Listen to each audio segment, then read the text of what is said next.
दोस्तों, आज मैं आपको पारिवारिक कहानियाँ श्रृंखला की कहानी नंबर 38 सुनाने जा रही हूँ, जिसका शीर्षक है किस्मत। तो चलिए कहानी की शुरुआत करते हैं।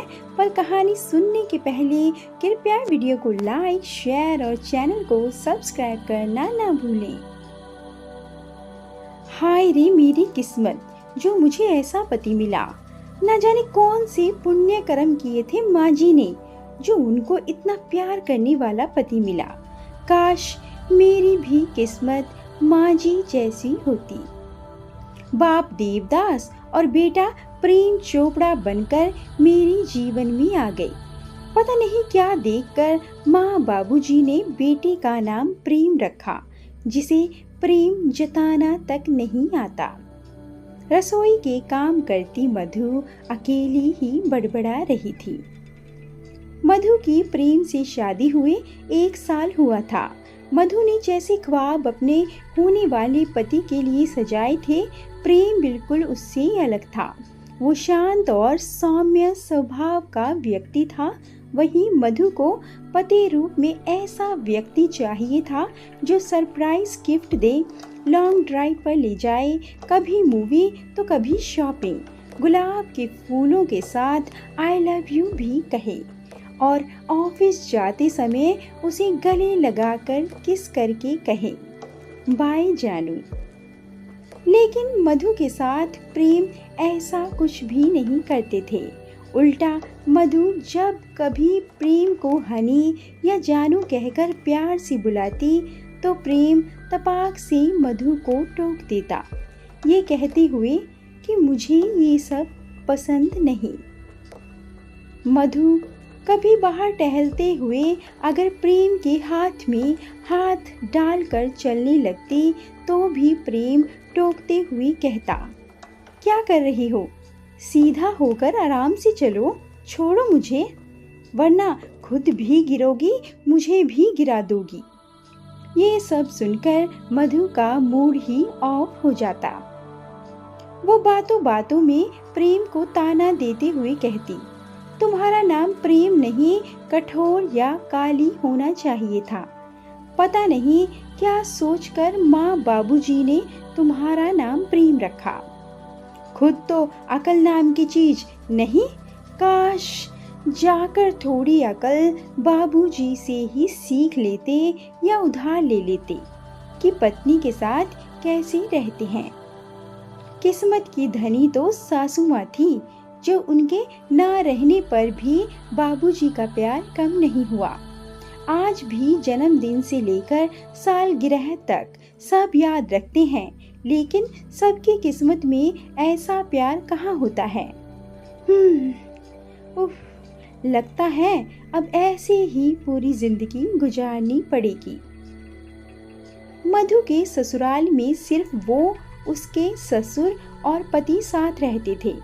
एक बड़ी ननद थी जिनकी पहले से ही शादी हो गई थी।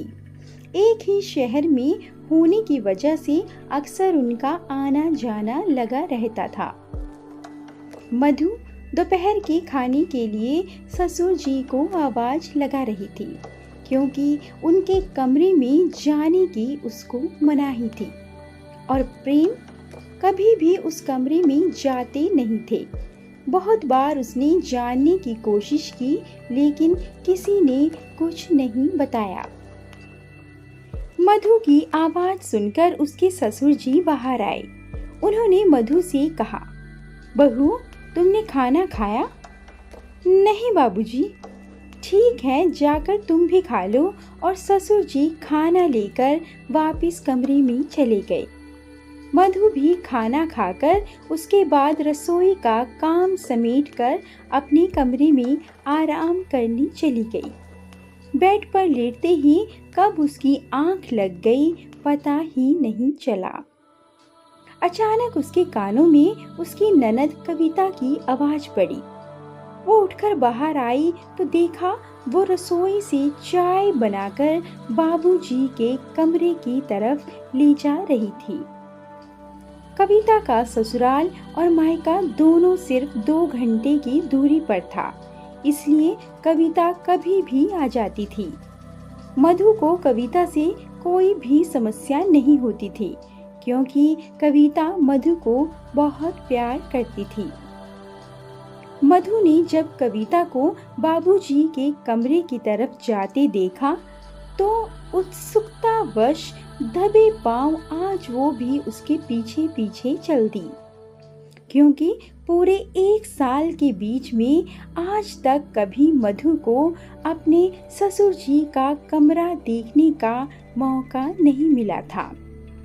मधु के ससुर जी हमेशा अपना कमरा खुद साफ करते और जब भी कमरे से बाहर आते ताला लगाकर आते। कविता की माँ, चाय लो, देखो कविता आई है। कविता, पता है आज मेरे सामने तुम्हारी माँ आईने में मुस्कुरा रही थी। मैंने बोला बस कुछ दिन और फिर तो हम साथ बैठकर हंसेंगे। मधु ने दरवाजे की आड़ से झांक कर देखा तो कमरे में सब जगह उन्होंने सासू माँ की तस्वीरें लगा रखी थी। अब वो बाहर ही खड़ी होकर उनकी बातें सुनने लगी। ससुर जी की आवाज सुनकर मधु सोचने लगी, अरे बाबूजी किससे बातें कर रहे हैं? सासू माँ तो अब जिंदा नहीं है। बाबूजी किसको चाय पीने के लिए कह रहे हैं?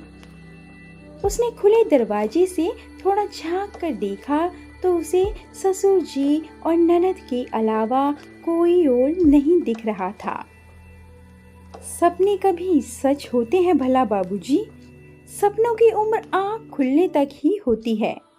लगता है आज आपने अपनी दवा नहीं ली, कविता ने कहा। ससुर जी ने कहा, ठीक है, देख अब तो अपनी माँ की तरह शुरू मत हो जाना। मेरी नींद की गोलियां ला, मैं तो सपने देखूंगा और सच भी होने की दुआ मांगता हूँ। मुझे तेरी माँ से अब अपने दिल की हर बात सपने में करनी पड़ती है, क्योंकि अब तो वो सपने में ही आती है। नाराज होकर मुझसे इतनी दूर जो चली गई। जानती है बिटिया, मैं तो सोचता हूँ कि सपना इतना लंबा चले कि मेरी आँख ही ना खुले और मेरे जीवन में कभी सुबह ही ना हो और मुझे तेरी माँ का हमेशा के लिए साथ मिल जाए। कैसी बातें कर रहे हैं बाबूजी? माँ तो चली गई, लेकिन आप भी चले गए तो हम किसके सहारे रहेंगे? कविता ने रूंधे गले से कहा और उसकी आंखें छलछला गई। तो और क्या कहूँ, मेरी एक गलती ने मेरे बच्चों को बिन माँ का कर दिया, मेरा घर उजाड़ दिया। आज भी उस दिन को जब जब सोचता हूँ तो लगता है कि काश वो गोली मुझे लगी होती। बस कीजिए बाबूजी, कब तक अपने आप को दोष देते रहेंगे? कविता ने गुस्से में लगभग चीखते हुए कहा। मैं कभी तेरी माँ को समझ ही नहीं पाया। वो सही राह दिखाती रही और मैं उसे मंद बुद्धि पगली कहता रहा। कविता उनके कमरे से बाहर निकली तो उसने मधु को बातें सुनते देख लिया। मधु कविता को अचानक अपने सामने देखकर अकबका गई। उसे समझ नहीं आ रहा था कि वो क्या कहे। तब तक कविता ने मधु का हाथ पकड़ा और लेकर सीधा कमरे में आ गई। नजरें झुकाए मधु खड़ी थी कि तभी अचानक कविता ने कहा, मधु, तुम बाबूजी और माँ के बारे में जानना चाहती हो ना? तो सुनो, आज तुम ये सच भी जान लो। दरअसल मधु के ससुर जी कैलाश जी ने जवानी में कभी भी अपनी पत्नी सुशीला की इज्जत नहीं की। उनका मानना था कि औरत घर में चूल्हा चौका करते ही अच्छी लगती है। सुशीला जी के जीवन में 2 बच्चे जरूर आए, लेकिन वो सिर्फ कैलाश जी के नशे और शारीरिक जरूरत पूरी करने की आड़ में। बच्चे होने के बाद भी उनका कोई व्यवहार परिवर्तन नहीं हुआ, उल्टा बुरी संगति ने घेर लिया। धन और पद के घमंड में चूर कैलाश जी को सिर्फ खुद की तारीफ और जरूरत पूरी करनी ही अच्छी लगती थी। इसी बीच उनकी मुलाकात एक महिला कामिनी से हुई। रूप रंग से आकर्षक कामिनी का जादू कैलाश जी पर ऐसा चला कि अब तो वो उसके साथ अलग से मकान लेकर महीनों रात दिन गुजारने लगे।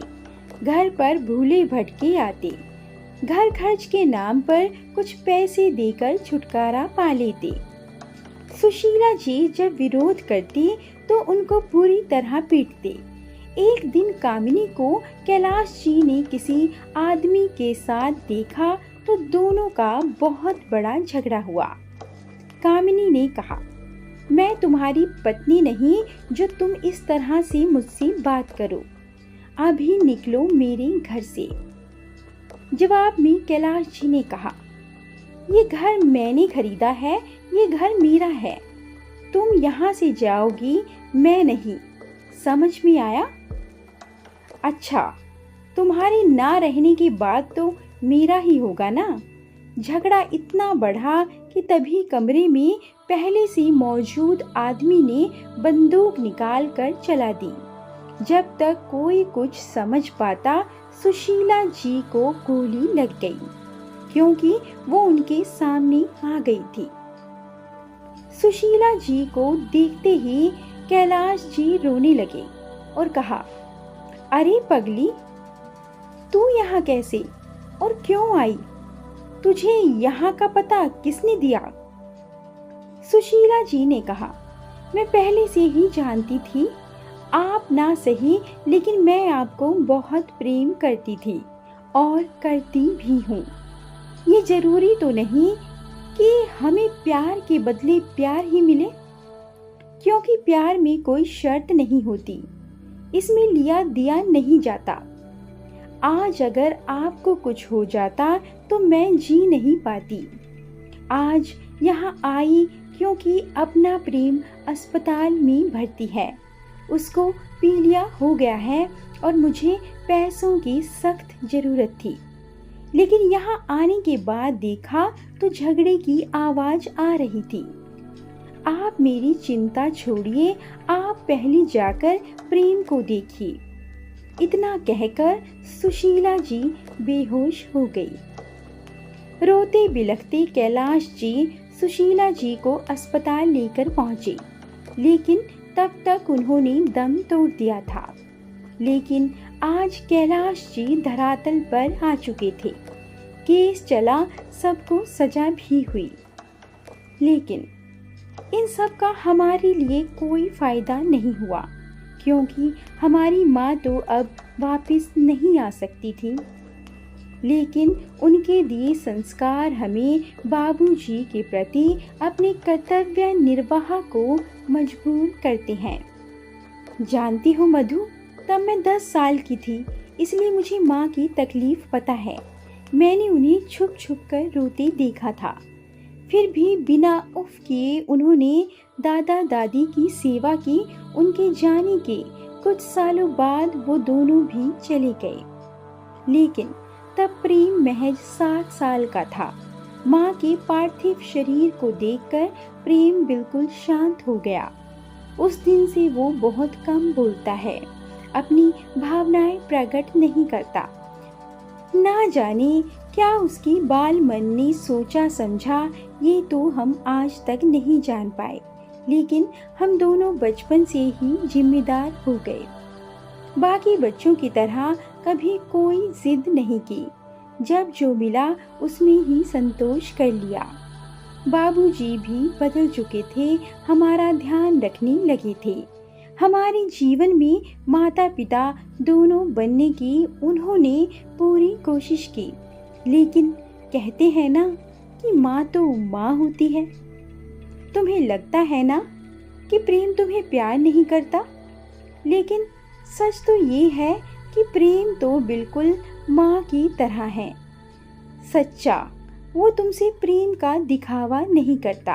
वरना तुमको याद है जब तुम्हें टाइफाइड हुआ था तुम्हें नाश्ते से लेकर जूस तक, यहाँ तक कि दवाइयाँ भी वो खुद देता था। ऑफिस में होने पर फ़ोन करके पूछता था और मुझे देखकर आने के लिए कहता था। बस वो फिल्मी प्यार नहीं जानता। कविता के मुंह से अपनी सासू माँ का सच सुनकर आज मधु का कलीजा बैठ गया। वो सोचने लगी उसकी सोच कितनी गलत थी। सही कहते हैं लोग, जरूरी नहीं जो जैसा दिखता है वो वैसा ही हो। और मन ही मन ईश्वर से अपनी गलती की माफ़ी मांगने लगी और निश्चय किया कि अब प्रेम को वो बदलने की कोशिश नहीं करेगी। उनको उनके वैसे ही प्यार और व्यवहार के साथ खुशी खुशी स्वीकार करेगी। अब कभी दिखावे पर नहीं जाएगी। दोस्तों, कहानी आपको कैसी लगी? आपके इस कहानी पर क्या विचार हैं? कमेंट करके ज़रूर बताएं। और ऐसी अधिक कहानियों के लिए कृपया वीडियो को लाइक, शेयर और चैनल को सब्सक्राइब करना ना भूलें। धन्यवाद।